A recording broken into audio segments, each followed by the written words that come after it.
सीता के साथ छल। जब रावण के गुप्तचरों ने बताया कि श्री रामचंद्र जी की सेना सुवेल पर्वत पर आकर ठहरी है और उस पर विजय पाना असंभव है, तब वह उद्वेलित हो गया। उसने महाबली, महामायावी, माया विशारद राक्षस विदुजीव को बुलाकर आदेश दिया कि वह शीघ्र श्री रामचंद्र जी का माया निर्मित मस्तकर बनाकर लाए। रावण की आज्ञा पाकर वह शीघ्र ही श्री राम का सिर बना लाया, जो रक्त से लथपथ था।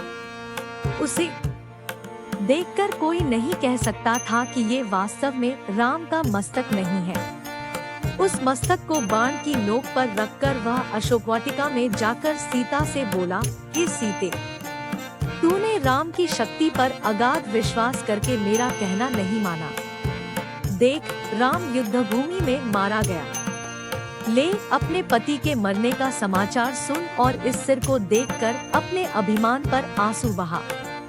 वह अभिमानी वानरों के भरोसे मुझसे युद्ध करने आया था। रात्रि को जब वानर सेना सहित राम और लक्ष्मण दोनों सो रहे थे, तब मेरे सेनापति प्रहस्त ने एक विशाल सेना लेकर उस पर आक्रमण कर दिया और अपने भयंकर हथियारों से मारकाट मचा दी। बहुत सी सेना मारी गई और जो बचे वे प्राण लेकर भाग गए। तब प्रहस्त ने सोते हुए राम के सिर को काट डाला।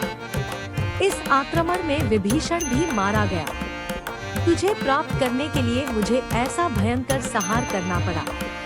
अब तेरा कोई आश्रय नहीं रह गया है, इसलिए अब तुझे चाहिए कि तू मुझे पति रूप में स्वीकार कर ले।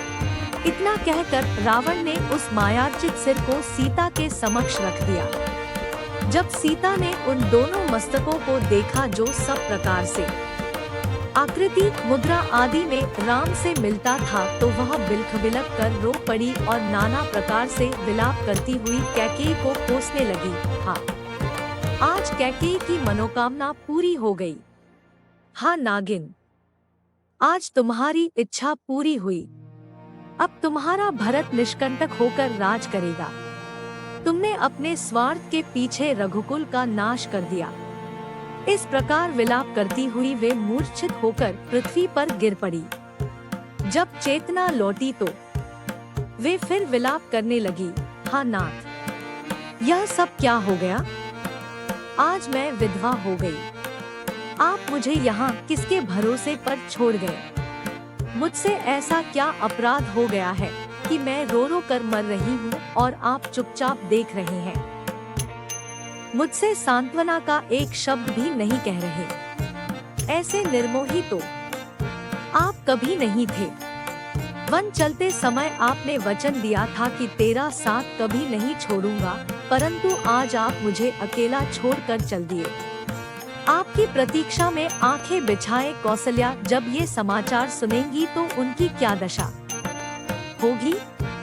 कौन उनके आंसू पोंछेगा?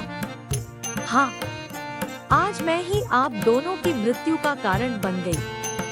हे नीच रावण, तूने दोनों भाइयों की हत्या तो करा ही दी, अब मेरा शीश भी काटकर अपनी कृपाण की प्यास बुझा ले। मेरे पति स्वर्ग में मेरी प्रतीक्षा कर रहे हैं।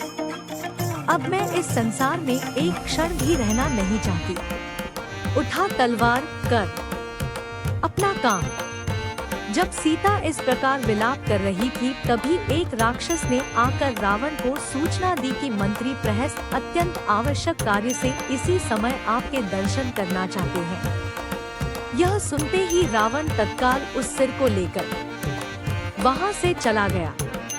उस समय तक सीता पुनः मूर्छित हो चुकी थी। विभीषण की स्त्री इस घटना की सूचना पाकर अशोकवाटिका में आई।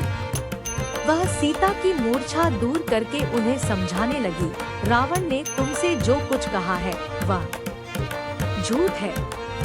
राम न तो मारे गए हैं और न ये दुष्ट उन्हें मार भी सकते हैं। ये सिर माया से बनाया गया है।